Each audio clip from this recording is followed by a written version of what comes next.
ইবাদত করার জন্য যখন মানুষ চিন্তা করে না আমি রবের গোলাম, আমার ছুটি নাই, আমার জয় পরাজয় নাই, আমার রবের গোলামি করতে হবে, ঠিক কিনা বলেন? हकीकत से तो दुनिया बेखबर है, हकीकत से तो दुनिया बेखबर है, दुनिया की नुमाइश पर नजर है।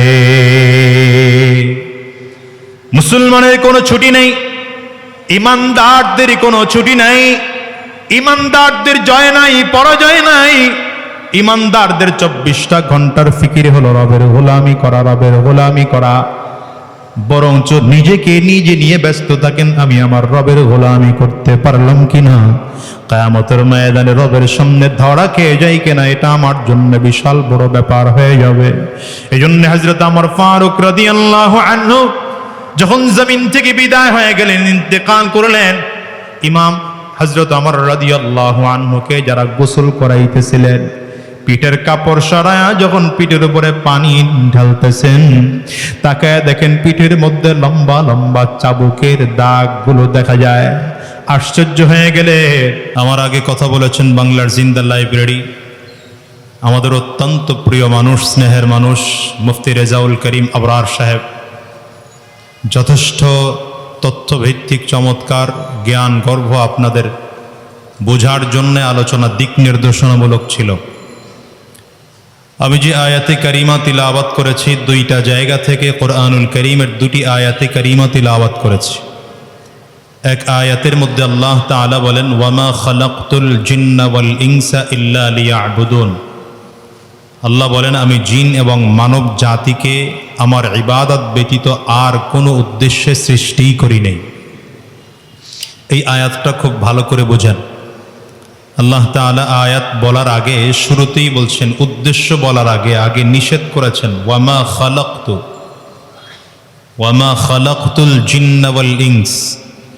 আল্লাহ বলেন, আমি জিন এবং মানুষকে আর কোনো কারণে সৃষ্টি করি নাই, কিন্তু সৃষ্টি করেছি একটা মাত্র কারণে। কি কারণে?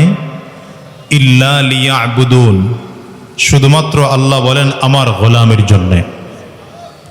তাহলে আল্লাহ তাআলা আমাদেরকে সৃষ্টি করেছেন কার গোলামের জন্যে? হয় না আওয়াজ, আঙ্গুল উঁচা করে চিৎকার করে জোরে বলে, কার গোলামের জন্যে?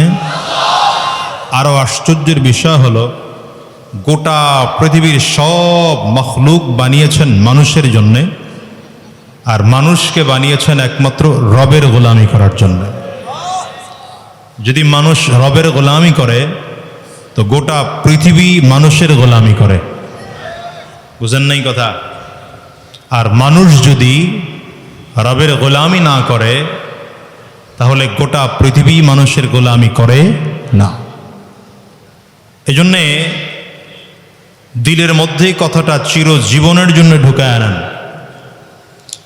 আমার উদ্দেশ্য হচ্ছে ইবাদত করা, রবের গোলামি করা, এটাই মূল মাকসাদ।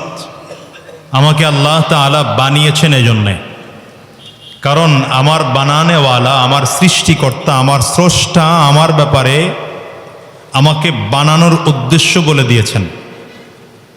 বলেন তো, আমাকে বানানোর উদ্দেশ্য সব থেকে ভালো কে বলতে পারবে? আমি বলবো না, যিনি আমাকে বানিয়েছেন তিনি বলতে পারবেন। বুঝেন না মনে হয় কথা? আমাকে কেন বানানো হয়েছে, আমাকে এখানে কেন আনা হয়েছে, আমি ভালো বলতে পারবো না আমার থেকেও মাহফিল কমিটি ভালো বলতে পারবে? কারণ মাহফিল কমিটি আমাকে এখানে কি উদ্দেশ্যে আনছে ওনারা ভালো জানেন। কথা বলে না? মাহফিল কমিটি যদি উদ্দেশ্য ক্লিয়ার করে বলে যে হুজুর আপনাকে এই উদ্দেশ্যে আনা হয়েছে, কি ঠিক না?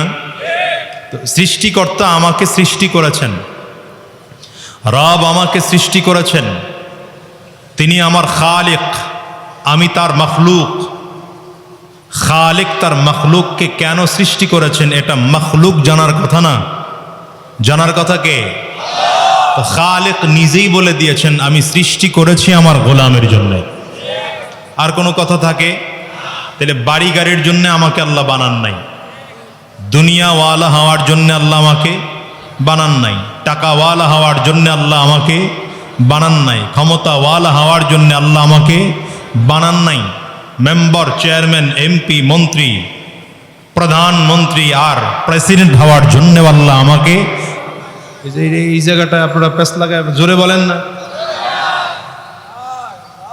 মেম্বার হওয়ার জন্য আল্লাহ আমাকে, চেয়ারম্যান হওয়ার জন্যে, এমপি হওয়ার জন্যে, মন্ত্রী হওয়ার জন্যে, প্রধানমন্ত্রী হওয়ার জন্যে, প্রেসিডেন্ট হওয়ার জন্যেও আল্লাহ আমারে বানান নাই, বানিয়েছেন।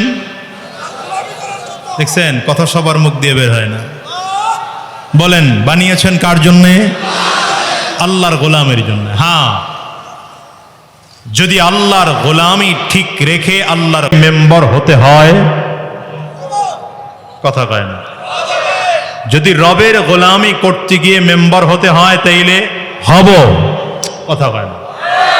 রবের গোলামি করতে গিয়ে যদি চেয়ারম্যান হতে হয়, রবের গোলামি করতে গিয়ে যদি এমপি হতে হয়, রবের বিধান জমিনে বাস্তবায়ন করতে গিয়ে যদি প্রধানমন্ত্রী হতে হয়, রবের গোলামি করতে গিয়ে রবের হুকুম জমিনে বাস্তবায়ন করতে গিয়ে যদি খানকা ছেড়ে রাজপথে নেমে রাজনীতি করতে হয় তো করব, কিন্তু রবের গোলামি বাদ দিয়া এমপিগিরি চাই না, মন্ত্রীগিরি চাই না, চেয়ারম্যানই চাই না, মেম্বারগিরি চাই না। কি কথা ক্লিয়ার? আমি এখনো আছি, এখনো ক্ষমতা যায়নি, আল্লাহ শুকর। আমি সব সময় বলি যতদিন রবের হুকুম মেনে ক্ষমতার চেয়ারে আল্লাহ রাখবেন ততদিন যেন থাকতে পারি, কিন্তু যেদিন আমার মধ্যে দুনিয়ার লোক ঢুকবে আল্লাহ সেদিন যেন আমার থেকে চেয়ার নিয়ে নেন। এ কারণে আলহামদুলিল্লাহ অনেকেরটাই গেছে, আমারটা এখনো যায় না, আল্লাহ শুকর। বাংলাদেশের ৫,০০০ চেয়ারম্যানের ৩৫০০ পলাতক, ৩৫০০ পলাতক, মাশাআল্লাহ, আলহামদুলিল্লাহ বলবেন নাকি? আর কি কর কইবেন আপনারা জানেন। আর এখন অল্প কিছু আছে, যারা আছে তারাও খুব অ্যাক্টিভ না, কিন্তু আল্লাহ শুকর দুনিয়ার লোভ না ঢোকার কারণে আল্লাহ এখনো রাখছেন। যাও তো, উদ্দেশ্য কি বলেন না তো, জোরে বলেন না তো, ওই পিছনের লোক বলে না। উদ্দেশ্য কি? রবের গোলামি। এই কথাটা ক্লিয়ার করেন। এবার আমার পারিবারিক জীবন, আমার ব্যক্তিগত জীবন, আমার সামাজিক জীবন, আমার রাষ্ট্রীয় জীবন, সব জায়গায় গোলামি করব। ব্যক্তিগত জীবনে আমি কার গোলাম? পারিবারিক জীবনেও কার গোলাম? সামাজিক জীবনেও কার গোলাম? রাষ্ট্রীয় জীবনেও কার গোলাম? কথা বুঝাইতে পারলাম কিনা? এই কথাটা চিরজীবন মাথায় ঢুকিয়ে নেন, জীবনের আর কোনো সমস্যা থাকবে না। বিজয়কে বিজয় মনে হবে না, পরাজয়কে পরাজয় মনে হবে না। সাহাবায়ে কেরাম বদরের যুদ্ধে বিজয় অর্জন করেছেন। মুসলমানদের সংখ্যা খুব কম, মাত্র ৩১৩ জন সাহাবী হাজারো বেঈমানদের বিরুদ্ধে দাঁড়িয়ে যুদ্ধে বিজয় অর্জন করেছেন। সাহাবায়ে কেরাম বিজয় অর্জন করে বাড়িঘর দখল করা শুরু করে দেন নাই, দোকানপাট দখল করা শুরু করে দেন নাই, ইসলামের মেহনত বন্ধ করে দেন নাই, দ্বীনের দাওয়াত বন্ধ করে দেন নাই। আবার উহুদের ময়দানে সাহাবায়ে কেরাম পরাজয় বরণ করার পরেও হতাশ আর পেরেশান হয়ে যান নাই, হতাশ আর পেরেশান হয়ে যান নাই। কারণ মাকসাদ যুদ্ধে জয়ী হওয়া না, মাকসাদ যুদ্ধে হেরে যাওয়া না, মাকসাদ রবের গোলামি করা, মাকসাদ রবের বিধানকে জমিনে বাস্তবায়ন করা। জিতলাম না হারলাম দেখার দায়িত্ব আমার না, রবের সামনে দাঁড়ায় যেন বলতে পারি মওত পর্যন্ত তোমার জমিনে তোমার দ্বীন বাস্তবায়ন করার জন্য ফিকির করেছে। ইদানিং অনেকেই রক ছেড়া দিছেন, শরীর ঠান্ডা হয়ে গেছে, রক্ত ঠান্ডা হয়ে গেছে। আমি আপনাদেরকে বলবো, যাদের রক্ত ঠান্ডা হয়েছে, যারা হাতরতের শরীর শক্তিবান না, আপনি কার জন্য রাজনীতি করেন নিজেরটা নিজে ফিকির করে নিয়েন। আমাদের দেশে তো অনেকে ভারতের জন্য রাজনীতি করে, অনেকে আমেরিকার জন্য রাজনীতি করে, ইসলামের জন্য রাজনীতি করার লোক খুব কম, ঠিক কিনা বলো? ইসলামের জন্য রাজনীতি করার লোক খুব, বলেন বলেন বলেন বলেন বলেন, ইসলামের জন্য রাজনীতি করার লোক খুব। সবাই অধিকাংশ রাজনীতি, এবং আমার দেশে এমনও রাজনীতিবিদ পাওয়া যায় রাজনীতি করতে গিয়ে মাশাআল্লাহ বড় বড় বড় বড় আলেম আল্লামারাও মিছিলের সামনে মহিলা রাখতে খুব শান্তি পায়। পর্দার বিধান কি রহিত হয়ে গেল নাকি? পর্দার বিধান কি রহিত হয়ে গেল নাকি? এই জন্য বলবো, গোটা পৃথিবীর মানুষ, গোটা বাংলাদেশের মানুষ, গোটা মানুষগুলো ইসলামকে জবাই করে ক্ষমতার চেয়ার দখল করতে পারে। পীর সাহেব চরমনাই আদর্শের সাথে আছেন, বাতিল সাথে আপোষ করতে রাজি না। মৌত পর্যন্ত জিন্দেগি যতদিন থাকবে, শরীরের রক্ত যতদিন পর্যন্ত থাকবে, ইসলামের উপরে থাকবো। ক্ষমতা পাইলেও সমস্যা নাই, না পাইলেও সমস্যা নাই। ঠিক কিনা আজ করে বলা। তবে সব দিন দিন না, সব দিন না, দিন আরো আছে। বলেন না, সব দিন এই দিন না, দিন আরো আছে। মনে রাখবেন, এই পরাজয় নয়, বিজয় একদিন এমন হবে ইনশাআল্লাহ, সেদিন কোনো বাতিল থাকবে না, সেদিন কোনো মুনাফিক থাকবে না, সেদিন কোনো আমেরিকার ভারতের দালাল থাকবে না, মদিনাওয়ালার দালালরা থাকবে। মদিনাওয়ালার দালালরা রাজত্ব করবে গোটা বাংলার জমিনে। কালিমার পতাকা পথ চলে উঠবে, কোরআন ও সুন্নাহর শাসন কায়েম হবে, শরিয়াতের শাসন কায়েম হবে। তৈয়ার কিনা ইনশাআল্লাহ? বলো, কারা কারা তৈয়ার আছো? দাঁড়িয়ে দেখাও মুসলমান। এবার বসে আছে কারা কারা, এটা দেখেন। বসে আছে কারা কারা, এগোরে দাঁড় করান। ইসলামের জন্য প্রস্তুত হও, দ্বীনের জন্য প্রস্তুত হও, কোরআনের জন্য প্রস্তুত হও, জীবন দেওয়ার জন্য প্রস্তুত হও, রবের গোলামের জন্য প্রস্তুত হও, রবের জমিনে রবের বিধান বাস্তবায়ন করার জন্য প্রস্তুত হও। মুসলমানের জয় পরাজয় বলতে কিছুই নাই, দায়িত্বের মধ্যে জয় পরাজয় নাই। মরণ পর্যন্ত রবের জন্য কাজ করব, পরাজয় বুঝি না, জয় বুঝি না। ঠিক কিনা বলে? বসেন বসেন।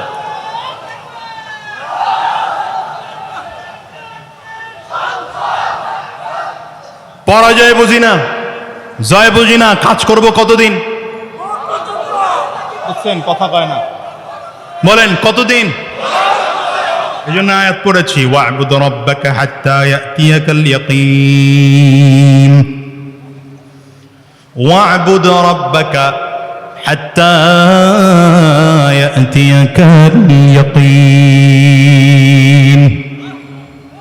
প্রথম আয়াতে রব বললেন, আমি জিন এবং মানব জাতিকে আমি আল্লাহ পাক আমার গোলামের জন্য বানাইলাম। এই আয়াতে রব বলেন, ইবাদত করবা, মরণের আগ পর্যন্ত ইবাদত করবা।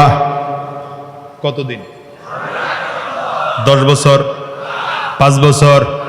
দাওয়াত দিবেন কতদিন? যতদিন নির্বাচন থাকে। নির্বাচন শেষ হয়ে গেলে দাওয়াত বন্ধ। দাওয়াত ইবাদত না? ইবাদত না, এই জায়গাটায় ভেজাল আছে। দাওয়াত ইবাদত না? ইবাদত না। রাজনীতি ইবাদত না? ইবাদত না। জোরে বলেন। রাজনীতিও ইবাদত, দাওয়াত ইবাদত। বলেন না, রাজনীতিও দাওয়াতও। যেই রাজনীতি ইবাদত না, সেই রাজনীতিতে ডাকাত তৈরি হয়, সে রাজনীতিতে চোর তৈরি হয়, সে রাজনীতিতে লম্পট তৈরি হয়, সে রাজনীতিতে লুটতরাজ তৈরি হয়।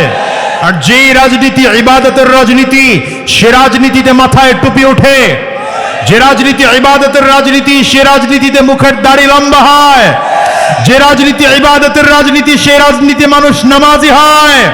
যে রাজনীতি ইবাদতের রাজনীতি, সে রাজনীতিতে সুদখোরগুলো সুদ ছেড়ে দেয়। যে রাজনীতি ইবাদতের রাজনীতি, ঘুষখোরেরা ঘুষ ছেড়ে দেয়। এটা কোন দল? আর আপনারা খুঁজে নেন, এখন আপনারা খুঁজে নেন এটা কোন দল। ইবাদতের রাজনীতি আর ক্ষমতার রাজনীতি পার্থক্য আছে। পার্থক্য যারা বুঝে না, এরা হলো বোকার স্বর্গে বসবাস করতেছে। এটা তো দুনিয়ার হায়াত ভাই, এটা 30 বছরের হায়াত, 40 বছরের হায়াত। কি কথা বলেন না কেন?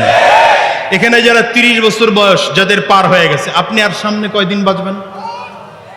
তা আপনি এই রাজনীতি কইরা দুনিয়াতে সাকসেস হয়েই গেলেন। আপনার নেতা এমপি সাহেব এখন আপনি আপনার নেতারে ভোট দিয়ে বানাইছেন, এই জন্য হয়তো 4-5টা দোকান দখল টগল করে মোটামুটি চলতেছেন। কতদিন চলবেন বলেন না? মরণের আগ পর্যন্ত চলবেন, এই তো। অনেক সময় মরণের আগ পর্যন্ত পরিকল্পনা ঠিকই করে, কিন্তু পরিস্থিতি কখনো এমন হয় যে দুপুরের খানা পাকানো থাকে না খাইয়া আবার। কারণ পরিকল্পনা করার দায়িত্ব তো তোমার, বাস্তবায়ন করার দায়িত্ব আরেকজনের। ফেরাউন পরিকল্পনা করেছে হযরত মুসা আলাইহিস সালামকে এলাকা থেকে বিতাড়িত করবে। এই কথা বুঝে না? ফেরাউন কি পরিকল্পনা করেছে? মুসা আলাইহিস সালামকে এলাকা থেকে বিতাড়িত করবে। তাড়াইতে তাড়াইতে কোথায় নিয়ে যাওয়া হলো? হযরত মুসা আলাইহিস সালামকে একদম লোহিত সাগরের কিনারায় নিয়েছেন। যখন পরিস্থিতি একেবারেই মারাত্মক, হযরত মুসা আলাইহিস সালামের উম্মতরা বলে বাঁচার তো উপায় নাই, সামনে নদী, ডান পাশে ফেরাউনের লোক, বাম দিকে ফেরাউনের লোক, পেছন দিকে ফেরাউনের লোক, যাব কোথায়? হযরত মুসা আলাইহিস সালাম বললেন লা তাহজান ইন্না মাইয়া রাব্বি সায়াহদিন, টেনশন করো না, রব আমার সাথে আছেন, রাস্তা রব দেখায় দেবেন। পানির মধ্যে দিয়ে রাস্তা হওয়ার কথা, কথা বলেন না কেন? অসম্ভবকে সম্ভব করেছেন আল্লাহ। ইব্রাহিম আলাইহিস সালামকে আগুনের মধ্যে ফেলানো হয়েছে। ইব্রাহিম আলাইহিস সালামের আগুনটা পড়ার সাথে সাথে ফুলের বাগান হয়ে গেছে। বারদান ওয়া সালামান, আল্লাহ তাআলা কি বলেছেন? ইয়া নারু কুনি বারদান ওয়া সালামান, দুইটা শব্দ বুঝেন, বারদান সালামান, ঠান্ডা। আবার ঠান্ডা কেমন ঠান্ডা? অতিরিক্ত ঠান্ডা না, সালামান এমন ঠান্ডা যে ঠান্ডা শান্তি লাগে। এয়ার কন্ডিশন, কথা কয় না কি? তো টেনশন কোথায়? আগুনের মধ্যে এয়ার কন্ডিশন সেট করে দিলেন কে? পানি ভাগ করে রাস্তা বের করে দিলেন কে? এটা বুঝেন না কেন? সাহাবায়ে কেরাম যুদ্ধের ময়দানে রওনা করেছেন। সাদ ইবনে আবি ওয়াক্কাস রাদিয়াল্লাহু আনহু, আল্লাহ তাআলার হুকুমে নদীর পানি জমে গেল, পানির উপরে দিয়ে হাঁটা শুরু করেছেন 30,000 সাহাবী। কথা কয় না? হ্যাঁ, সাদ বিন আবি ওয়াক্কাস রাদিয়াল্লাহু আনহু যুদ্ধের ময়দানে যুদ্ধে রওনা করেছেন।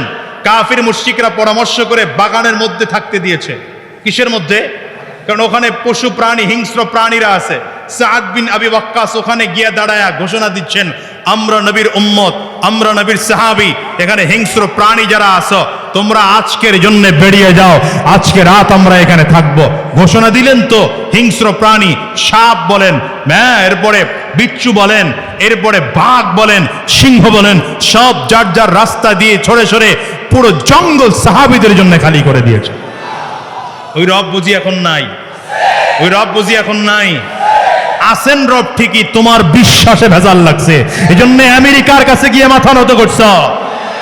আসেন ওই রব ঠিকই, এই জন্য রাশিয়ার কাছে আর ইন্ডিয়ার কাছে গিয়ে মাথা বিক্রি করেছ।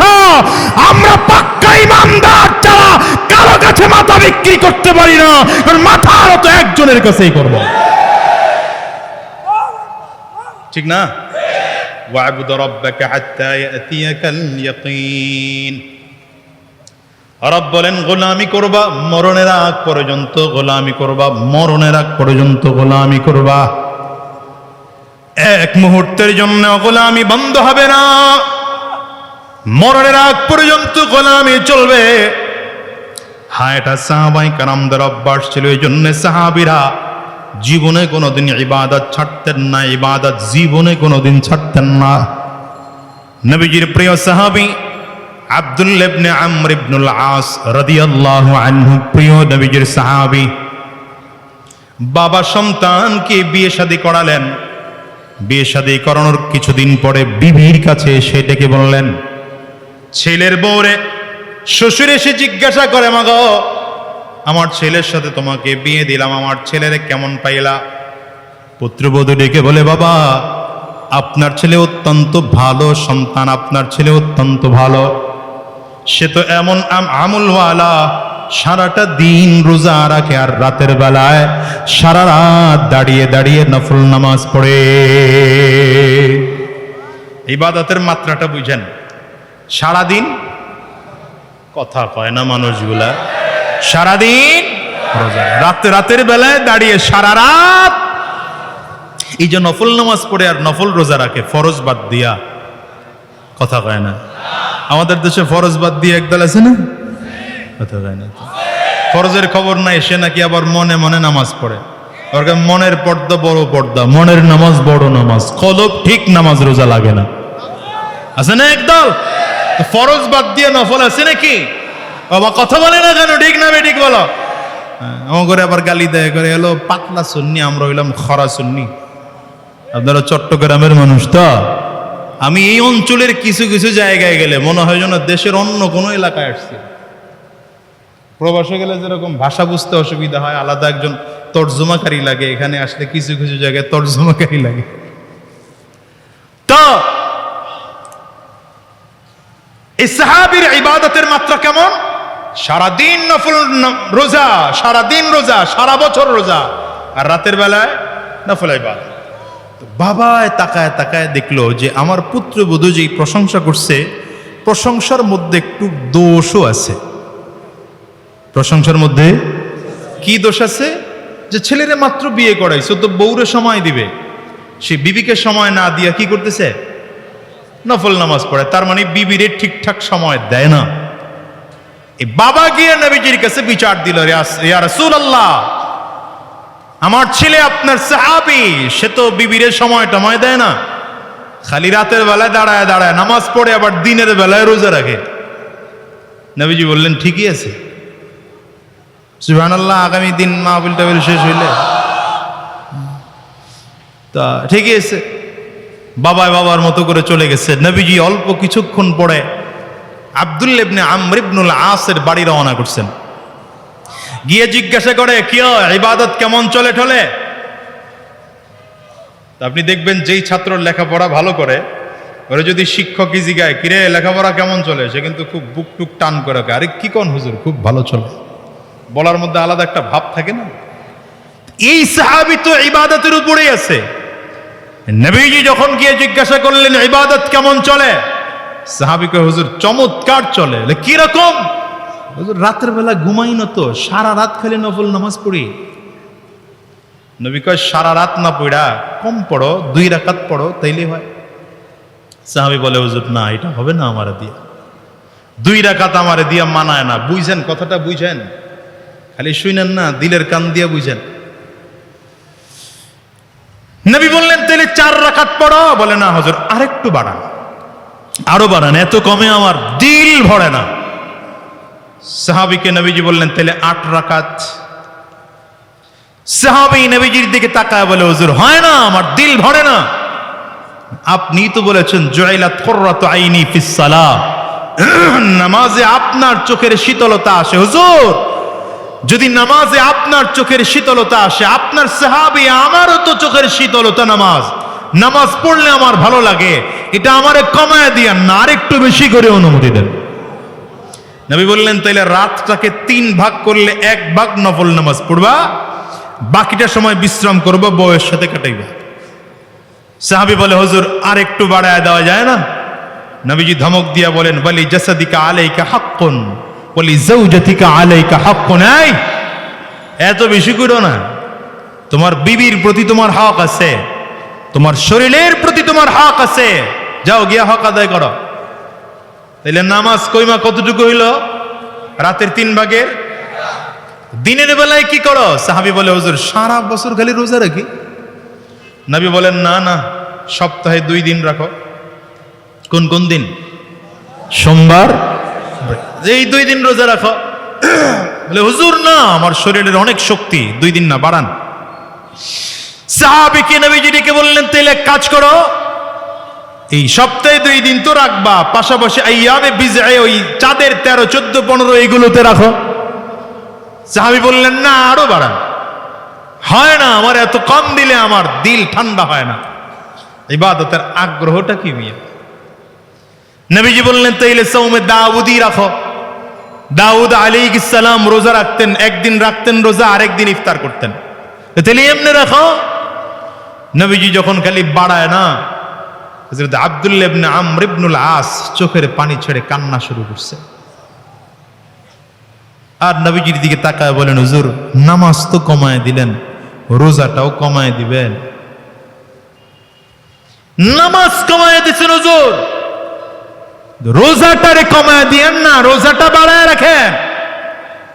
নবীজি সাহাবীর কান্না দেখে, চোখের পানি দেখে আর অনুমতি না দিয়ে পারেন নাই, বললেন ঠিক আছে যাও তুমি রোজা রাখো, সারা বছর রোজা রাখবা, শুধু ওই যেই 4-5 দিন, 5 দিন নিষেধ আছে, এই 5 দিন সারা বাদ দিয়া সারা বছর রোজা রাখার অনুমতি তোমারে দিয়ে দিলাম।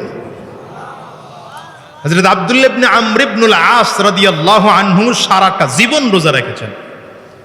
কেমন রোজা রেখেছেন জানেন? যে 79 বছর বয়স হয়ে গেছে, 79 বছর। এই মুরব্বী আব্বার বয়স কত আপনার?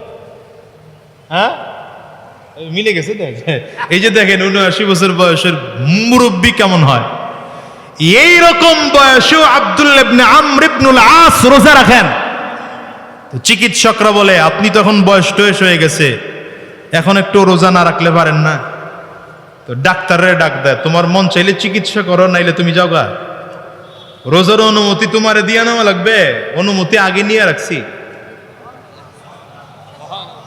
আরেকদিন কয়েন সুবহানাল্লাহ, থাক না, যদি বেশি বেশি সুবহানাল্লাহ কইলে আমল নামায় বেশি না কয়ে যেতে পারে, থাক না। এতজন মানুষ সুবহানাল্লাহ বললে এরকম হয় সুবহানাল্লাহ। এটা চট্টগ্রামের সুবহানাল্লাহর আওয়াজ মিয়া, এটা জোরে বলেন সুবহানাল্লাহ।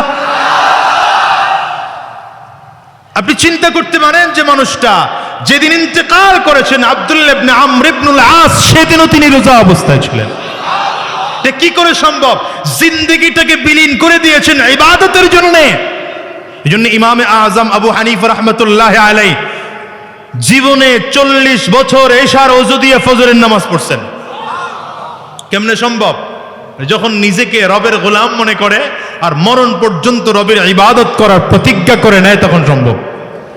ইমামে আজম আবু হানিফা 55 বার হজ করেছেন। দেখছেন সুবহানাল্লাহ, বাড়ি থুয়ে আইছে, বউয়ের কাছে জমা দিয়ে আইছে সুবহানাল্লাহ। কতবার হজ করেছেন? ওমরা না, বড় হজ করছেন, বড় হজ। জেলের মধ্যে ছিলেন, জেলের মধ্যে সরকার প্রধান জেলারের কাছে চিঠি লিখেছে, ইমামে আজম আবু হানিফাকে জেলের মধ্যে বন্দী করে রাখা যাবে না। 15 বছর বয়স থেকে আরম্ভ করে এখন পর্যন্ত 1 বছরের জন্য তার হজ ছুটে নেই।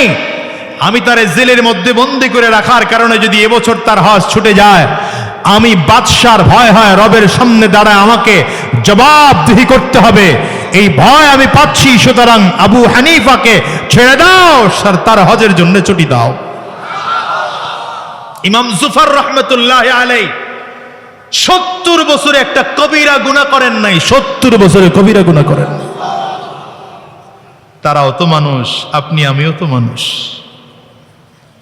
হযরত সাঈদ ইবনুল মুসাইয়্যিব রাদিয়াল্লাহু রাহমাতুল্লাহি আলাইহি বিখ্যাত তাবিঈন ছিলেন, যিনি 40 বছর তার জিন্দেগি এমন ছিল, নামাজের আজানের আগেই মসজিদে চলে আসতেন। কখন? নামাজের আজানের আগেই। লোকজন এসা বলতো যে আপনি আজানের আগে আসেন কেন? আমি আজানের আগে আসি এই জন্যে যে রব যদি কিয়ামতের দিন দাঁড় করায় জিজ্ঞাসা করেন, এই তুই তো আমার গোলাম, তাহলে আমার গোলাম হইয়া তোরে ডাইকা আমার কাছে আনা লাগলো কেন? সেজন্য মুয়াজ্জিনরে দিয়ে ডাকার আগে আগেই চলে আসি। সময় খুবই কম, আমারে বইলে আনছে 40 মিনিট, কিন্তু টাইম পেয়েছি আরো কম। যা হোক, খুব অল্প সময় শেষ করে দিচ্ছি, 2-4 মিনিটের মধ্যে। এ হলো তাদের অবস্থা। তো ইমামে আজম আবু হানিফা রাহমাতুল্লাহি আলাইহি ছুটি পায়, বাড়ি যান নাই, সরাসরি কই হজের সফরে। ছুটি শেষ, হজ শেষ করে আবার সরাসরি জেলখানায় এসে বলে হাজির। কেমনে সম্ভব? ইবাদত করার জন্য যখন মানুষ চিন্তা করে না আমি রবের গোলাম, আমার ছুটি নেই, আমার জয় পরাজয় নাই, আমার রবের গোলামি করতে হবে, ঠিক কিনা বলেন? হकीकत से तो दुनिया बेखबर है, हकीकत से तो दुनिया बेखबर है, दुनिया की नुमाइश पर नजर है। মুসলমানের কোনো ছুটি নেই, ইমানদারদের কোনো ছুটি নাই। ইমানদারদের জয় নাই, পরাজয় নাই। ইমানদারদের 24টা ঘন্টার ফিকির হলো রবের গোলামি করা, রবের গোলামি করা। বরঞ্চ নিজেকে নিজে নিয়ে ব্যস্ত থাকেন, আমি আমার রবের গোলামি করতে পারলাম কিনা, কিয়ামতের ময়দানে রবের সামনে ধরা খেয়ে যাই কিনা, এটা আমার জন্য বিশাল বড় ব্যাপার হয়ে যাবে। এই জন্য হযরত ওমর ফারুক রাদিয়াল্লাহু আনহু যখন জমিন থেকে বিদায় হয়ে গেলেন, ইন্তেকাল করলেন, ইমাম হযরত ওমর রাদিয়াল্লাহু আনহুকে যারা গোসল করাইতেছিলেন, পিঠের কাপড় সরায়া যখন পিঠের উপরে পানি ঢালতেছেন, তাকায় দেখেন পিঠের মধ্যে লম্বা লম্বা চাবুকের দাগগুলো দেখা যায়। আশ্চর্য হয়ে গেলে ইমামে এত বড় সাহাবী ওমর ফারুক আমিরুল মুমিনিনকে কে চাবুক দিয়ে পিটাইছে? গোসলকারী সাহাবায়ে কেরাম ডাক দিলেন আব্দুল্লাহকে, আব্দুল্লাহ ইবনে ওমর, শোনো, কে তোমার বাবাকে এমন চাবুক দিয়ে পিটাইল? তিনি তো আমিরুল মুমিনিন। আমিরুল মুমিনিনকে কে এমন চাবুক দিয়ে পিটাইল? এত বড় সাহস কার আছে? বলে, আমি ভালো করে জানি না, আমার আম্মা ভালো বলতে পারবে। হযরত ওমর রাদিয়াল্লাহু আনহুর বিবির কাছে গিয়ে জিজ্ঞাসা করা হলো, তিনি চোখের পানিগুলো ফেলে কান্না করেন আর বলে, আমার স্বামী কেন কান্না করেছে জানো? আমার স্বামীর বিছানার মধ্যে, বিছানার পাশে একটা চাবুক রাখা থাকতো, আর পাশে একটা ডায়েরি থাকতো। ঘুমানোর আগে আগে সারাটা দিন এই মানুষটা কি কি ভালো কাজ করেছে সেইগুলো ডায়েরির মধ্যেই লিখে রাখতো, আর যদি কোনো খারাপ কাজও করতো সেটাও ডায়েরির মধ্যেই লিখে রাখতো। এমনকি খেলাফে আওলা অপছন্দের কাজও যদি করতো তাইলে ডায়েরির মধ্যে লিখে লিখে ঘুমানোর আগে চাবুক দিয়ে নিজেরে নিজে পিটায়া পিটায়া শাস্তি দিয়ে তারপরে ঘুমাইতে যাইত। আর নিজেরকে নিজে বলতো, আমার আগামীকাল থেকে আর এই অন্যায়গুলো তুই করবি না, এই অপরাধগুলো তুই করবি না। ও মুসলমান, এই জন্য সূরা আরাবী ডেকে বলেন, হাসিবু ক্বাবলা আন তুহাসাবু, মুতু ক্বাবলা আন তামুত। মৃত্যুবরণ করার আগে একবার মরে দেখো, হিসাব মালিকের সামনে দাঁড়াইয়া হিসাব দেওয়ার আগে আগে নিজের হিসাব নিজে নিয়ে নাও। হযরত ওমর রাদিয়াল্লাহু আনহুর জান্নাতি মানুষ, এই মানুষটার যদি অবস্থা এই হয়, বলো তো তোমার আমার অবস্থা কি হওয়া দরকার? হযরত ওমর রাদিয়াল্লাহু আনহুর অবস্থা আরো কি বলবো শোনো। হযরত ওমর রাদিয়াল্লাহু আনহু ইন্তেকালের আগ মুহূর্তে বেঈমানগুলো যখন এমন আঘাত করেছে, পেটের খাদ্যথলি পর্যন্ত কেটে গিয়েছে, চিকিৎসকরা এসে বলল, ওমর, যার খাদ্যথলি কেটে যায় সে জমিনে আর বেঁচে থাকে না, আপনিও মনে হয় জমিনে আর বাঁচবেন না। হযরত ওমর ওপরে পড়ে আছে, মসজিদ নববীর বারান্দায় পড়ে পড়ে নিজের গালটা মাটির সাথে ঘষতেছে, না চিৎকার করে করে বলতেছে, ওয়াইলুল লাকা ইয়া উমর ইল্লাম ইয়াগফির লাকা রাব্বুক। নিজের নিজে ধমকার বলে, ওমর, তুই তো ধ্বংস যদি তোর মালিক তোরে মাফ না করে। এ জমিয়াতুল ফালার মুসলমান শোনো, আজকের এই ময়দানটার মধ্যে যারা হাজির, আজকের এই ময়দানটার মধ্যে যারা হাজির হয়ে গেল, একটু হিসাব মিলিয়ে দেখো, চোখ দিয়ে, তোমার আমার চোখ দিয়ে কত অন্যায় করেছি, হাত পা দিয়ে কত অন্যায় করেছি, এই জবান দিয়ে কত গুনাহ করেছি। মালিকের সামনে দাঁড়ায় দাঁড়ায় যদি একটা একটা করে হিসাব দিতে হয়, রবের সামনে দাঁড়ায় হিসাব দেওয়ার মতো পরিস্থিতি তোমার আবার থাকবে না। এই জন্য আজকের ময়দান পেয়েছো, আজকের প্রথম দিনে শায়েখ চরমনার হাতে হাত দিয়ে জীবনের তরে তওবা করো, আগামীকাল আমিরুল মুজাহিদিনের হাতে হাত দিয়ে জনমের তরে ওয়াদা করো, আর বলবা, মালিক, আজকে ওয়াদা করলাম আর হারাম রাস্তায় চলবো না, শয়তানের রাস্তায় চলবো না, আর গুনাহের পথে কদম বাড়াবো না। যতদিন তোমার এই জমিনের মধ্যে থাকবো, রব তোমার গোলামি করব। কারা কারা ওয়াদা করতে পারো? বাজান দুইটা হাত উঁচা করে আমার আল্লাহরে দেখাও। ডানে আর ভাবে তাকিয়ে দেখো, কার চোখে পানি? ওই মানুষটার দিকে তাকিয়ে তাকিয়ে নিজের নিজে ধিক্কার মারো। আর চোখের পানিগুলো ফেলে কাঁদো। কান্না যদি না আসে তো কান্নার ভান ধরো, আর গুনাহের কথা স্মরণ করে আমার মালিককে জোরে ডেকে বলো না আল্লাহ, আর জোরে বলো আল্লাহ। ও দয়ার মালিক, আমরা সবাই মিলে ওয়াদা করলাম হারাম রাস্তায় চলবো না, শয়তানি রাস্তায় চলবো না, গুনাহের পথে চলবো না। যতদিন তোমার এই জমিনে থাকবো তোমার গোলামি করব, মরণ পর্যন্ত তোমার ইবাদত করব। আল্লাহ তুমি কবুল করে নাও, বলো আমিন। আওয়াজ দিয়ে জবান খুলে বলো আল্লাহুম্মা আমিন।